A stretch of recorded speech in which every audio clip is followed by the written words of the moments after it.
The cultural heart and economic engine of the 9th District lie within the iconic neighborhoods of Central Harlem. The area is represented by Inez Dickens, whose late father, Lloyd Dickens, was a state assemblyman and influential Harlem business leader.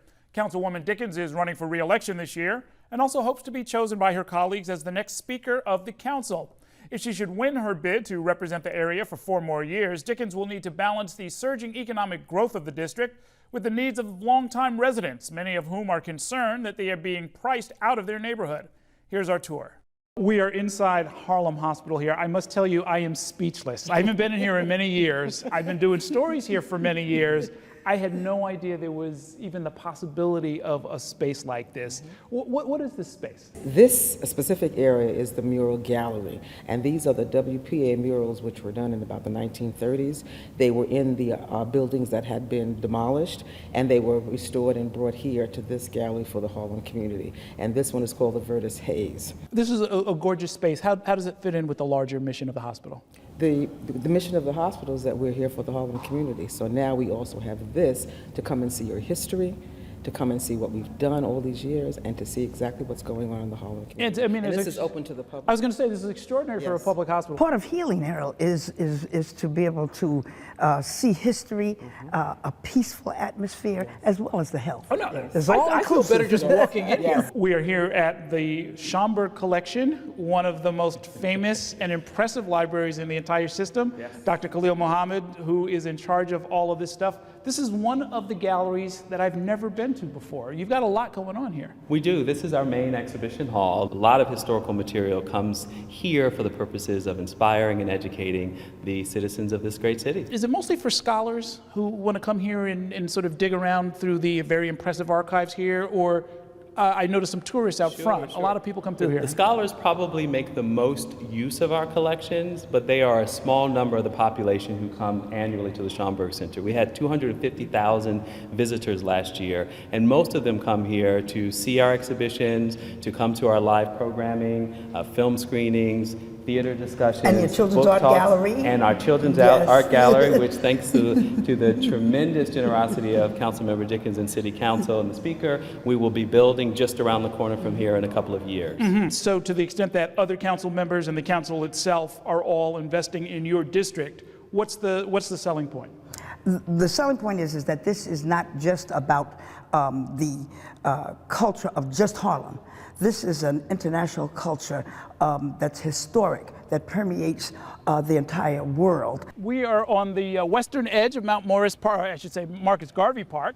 And tell us your name. My name is Valerie Bradley, and I'm a co-founder of the Marcus Garvey Park Alliance. Okay, and you are? Carla McIntosh, president of the Marcus Garvey Park Alliance. Okay, very nice to meet you. This is extraordinary, this whole amphitheater here. I see it's named after Richard Rogers. Richard Rogers grew up in this neighborhood in the early 1900s, and he loved this park. So when we were raising funds to revitalize the amphitheater, Richard Rogers Family Foundation put money into it, as well as Councilwoman Inez Dickens. What is playing here now is the Classical Theater of Harlem's A Midsummer Night's Dream. So this is kind of like our Delacorte here in Harlem. And so this being Harlem, culture is really kind of a required part of your portfolio, isn't it? Oh, absolutely. Culture permeates Harlem.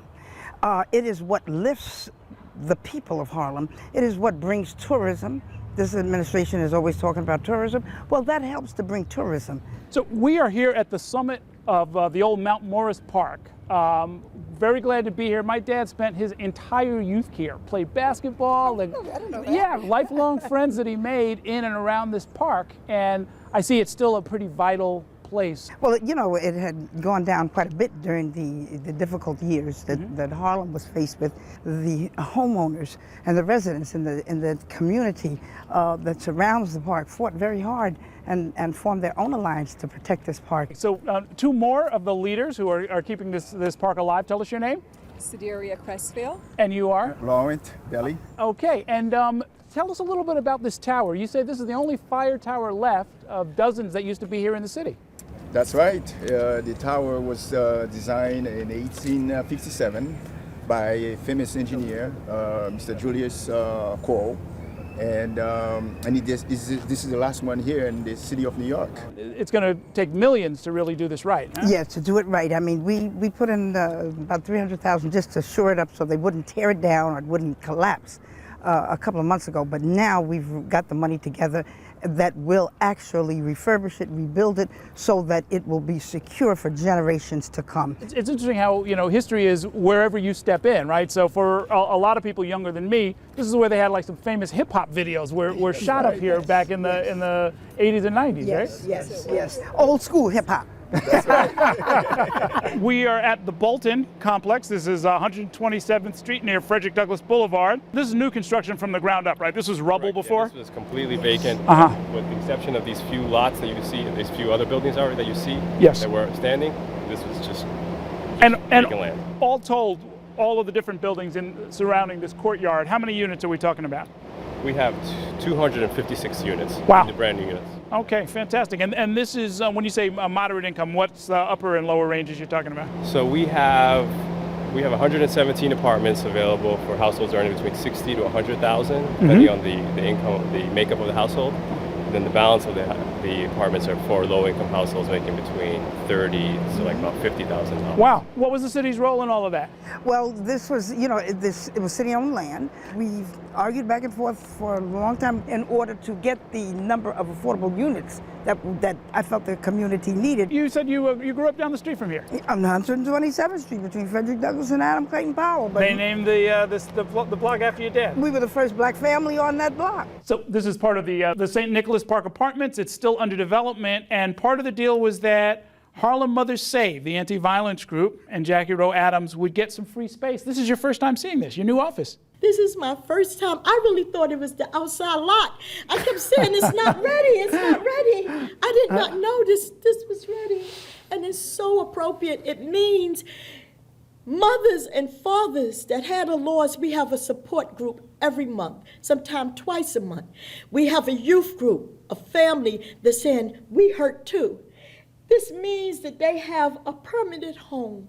That's what it means. We're here on 125th Street, the world-famous Apollo Theater.